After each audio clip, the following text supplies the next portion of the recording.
So anyway, I want to thank Todd and the West Virginia contingent for being here. It's always great to, I warned him though, we were home last week, so I've been traveling all the West Virginia roads. I have great engineering suggestions for them. But that really informs me, as it does every single one of your members and your senators, on what we want to see in a new highway bill and what we want to see in our transportation sector. You got a lot. This is just a really pivotal time to be on Capitol Hill. I kept waiting for the president to say something about a highway bill. He didn't, but maybe that's a good thing. Maybe that's pressure off a little bit. But the main responsibility for our highway bill in the United States Senator falls under my jurisdiction as the chair of the EPW committee. For those of you who haven't visited our committee, and I know many of you have, and we have an excellent staff, several of which are here with me today, but they know the intricacies of the bill, what's gone over the years, what's going right, what can be improved, but we couldn't do it without you. We have to have your invaluable input and opinions, so don't hold back. I don't know if I have to tell this crowd not to hold back, but don't hold back, because we really, as we're formulating this surface bill, we want to make sure we do it right, because it is long-lasting and very expensive. So in the Senate, different than the House, we have to have a bipartisan bill. I personally think that's a good thing. We have different competing interests sometimes, but as you know, sometimes when you have to compromise and when you have to forge compromise, you actually get stronger results. And my ranking member is Senator Sheldon Whitehouse, who's from Rhode Island. We're actually having a hearing at 10 o'clock with the Corps of Engineers. And he snowed in Rhode Island in 37 inches of snow.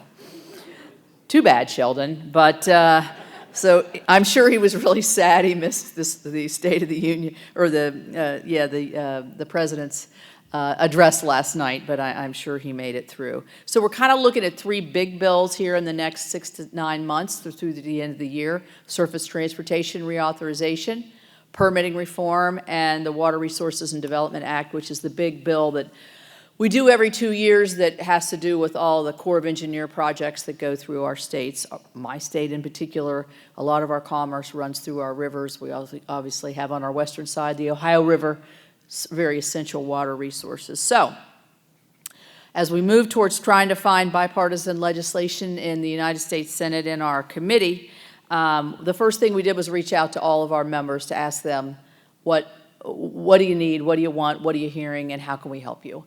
And we got back a lot of feedback from our senators through you, because I'm sure the next thing they did was call you all and ask you, what do we need, how much do we need, and how can we move forward and do this more effectively? So we got back some very, I think, great ideas. We've had a hearing already on this, and we still are soliciting ideas as we move through. So for me, there's kind of three general principles. And I know that you talked a lot about this with the administrator yesterday, is safety first on our highways. And unfortunately, in my state, one of the little sort of niche safety issues that I'd like to see us address in some way, or at least figure out a way to make it safer, is we've had several really tragic workplace accidents on the highways. And we've got to make it safer for the people that are out there working. And one recent one was a flagger or something who was just on the road trying to slow the traffic down, and I believe it was probably a distracted driver. Just plowed right through I mean, he hadn't even been working there very long, so for the contractor. So very safe. So safety is first. Number two, we want to reform and modernize our programs that increases efficiencies. That's going to be exceedingly important, and I'll get into a little bit on some of my ideas there. And then we need to do address the needs of the variety of transportation. Obviously, things like truck parking we hear a lot about, or bike lanes we hear about, or things like that. So think of a whole host of things and not just highways. But I'm really confident that we can get there. We have diverse stakeholders here. We have our partnerships from our state, local, and private entities.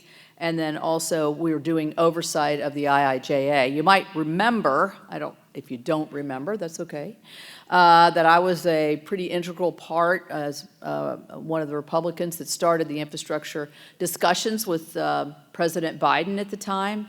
And our committee was really critical in formulating a lot of the highway programs that were in there and the water programs as well. So what happened was we just have a proliferation of programs, a lot of discretionary funding programs. And what we'd like to do is move a lot of the discretionary funding programs back into the formula programs so that you can have the flexibility and the discretion working with your, oh, thank you for that, yeah. Secretary Duffy came to our committee early on. He's a great witness, by the way, and he's doing a great job as Secretary of Transportation, but he's a great witness because he's been on the other side of the dais. He's been the one asking the questions, so he already knows what we're going to, he knows what we're going to ask and what our mindset is, and first thing we always ask is something about our individual states. But he talked about I think it was thousands of grants that still had yet to go out at the end of the year when the Biden administration stopped. And he's been trying to work his way through this backlog. And it's just been, I think, extremely time-consuming, and I don't know how productive it has been, but it hasn't given the predictability and the flexibility that we need. And in some cases, some of the grantees have been overwhelmed with the fact that they're now in charge of their own project, whereas before, the state would have been the principal grantee, and you would have gone to the locals. Now with MPOs and others, we opened that avenue was opened greatly, and we're thinking maybe that we need to close that avenue back up and make it more accountable so it works better. So we're not sitting on money that's just sitting there and not being used, that we're deploying the very valuable funds that we have. So grant backlogs, I think, are going to be in our best interest in terms of making that case. We also put a lot of green into the last bill. It was a Biden bill, and I'm not opposed to green, but I don't want it to be the prevalent issue when you're talking about highways. Some of the things I was thinking, they were thinking, well, they don't want to build new highways. I'm like, have you been to places that still have the need to build new highways? It's not about putting more cars on the road. It's about getting people safely to and from work or to wherever else they have to be. So we're not quite as, we're not looking at, we're looking to try to close the gap on some of that. And of course, that will be a negotiated settlement for the Democrats. Our timeline, I actually saw Sam Graves last night, and I know he's going to be speaking. Sam and I are the only two members from the class of 2000 that are still here in the Congress. Darrell Issa was in our class too, but he stepped out for a while and came back, so we don't count Darrell. So, but Sam and I are the only two left, so it's really nice to have somebody that you've known for so long. He's chairing T&I, I was on that committee for 14 years in the Congress, and then I'm over here on EPW. So we're committed towards the September 30th goal. We know the expiration is 2026, September 30th. Easy day for me to remember. It's my youngest child's birthday.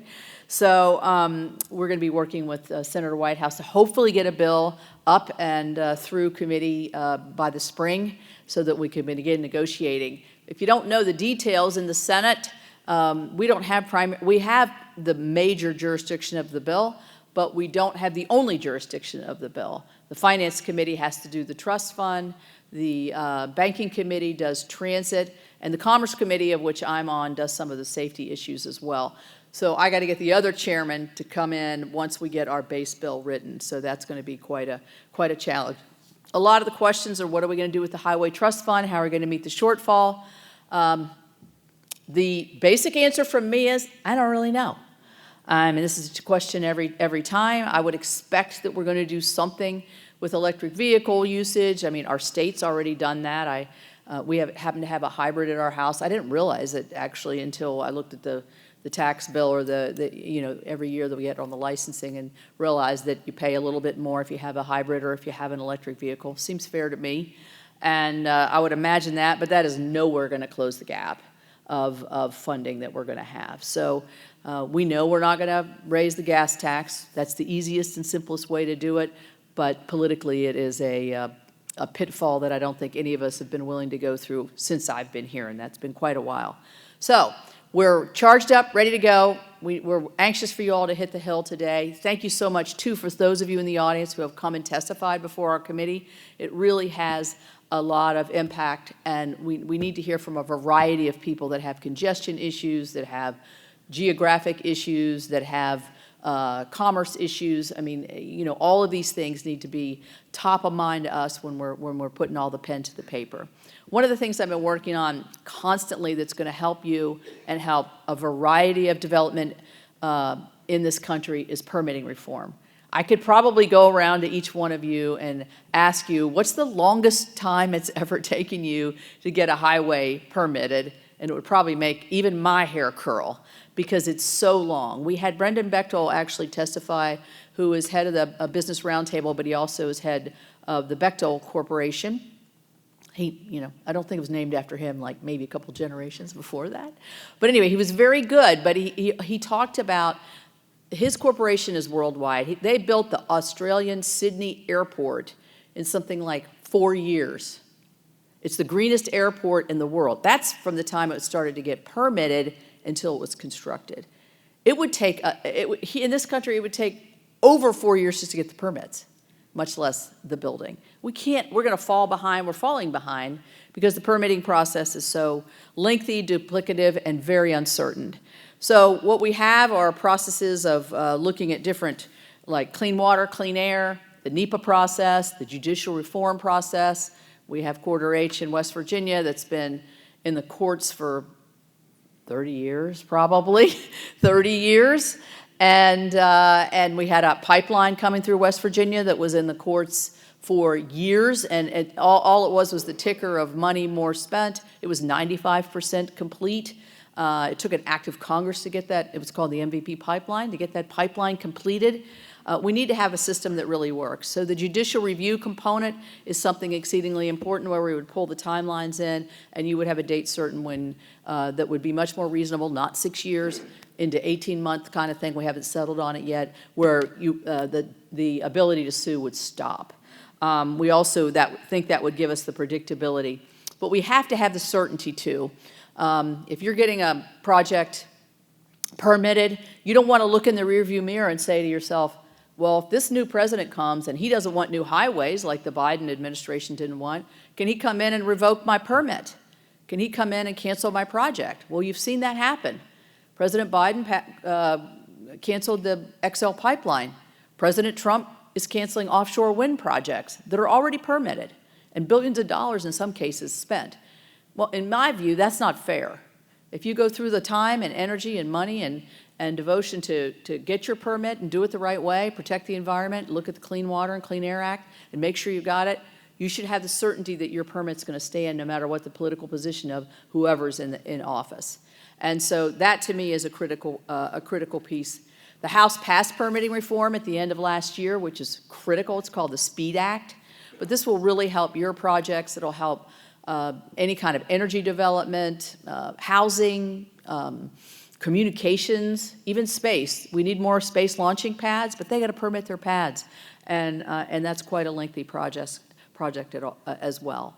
So the last thing we're working on, as I mentioned, is the Water Resource Development Act. That's the one that's the Corps of Engineers. We do this every 2 years. We do it very bipartisan. It has huge impacts on commerce, on jobs, on disaster mitigation in terms of flooding, flood control, all of these things that ports, and it's critical to the safety of folks, but also to the commerce and to the economy. So we're working hard, and we call it WRDA. It usually gets hooked onto another bill once we get it negotiated, so we're ready to do that. So it's going to be a difficult year simply because it's an election year. There's a lot at stake. I'll just kind of side off on that. You all know this. The control of Congress really is going to be up in the air here. So a lot of what we're doing, because I have to have a bipartisan project, is going to a bipartisan bill. We want to get it done sooner than later. We don't want drifting into November 5th or something like that. So my commitment to you is to always listen, to make sure that we're hearing what you have to say, to make sure that we're maximizing the federal dollar to make sure we're giving you the flexibility, you have the expertise, your governors are the ones who know where and how they want to go, and we have to give you that and trust in you, and you have to trust in us to be able to give you that responsibility, and then fund this vibrantly. I wouldn't expect a large increase in funding. We haven't gotten there yet, but I would expect that hopefully we could at least flat fund or near flat fund what we were able to do in the last bill. So with that, good luck. Your visits are exceedingly important. I'm going to see my crew later this afternoon. I can speak for my West Virginia DOT. I can tell you, when we pick up the phone and call them with a particular, either something big like this, or something small like somebody's having a problem with a bridge or a small area of transportation, they're so responsive to us, and I deeply appreciate that. That helps us be as most effective as we can, serve people that we love, and to make sure people stay safe. So have a good morning, good luck, and I appreciate everything you do. Thank you.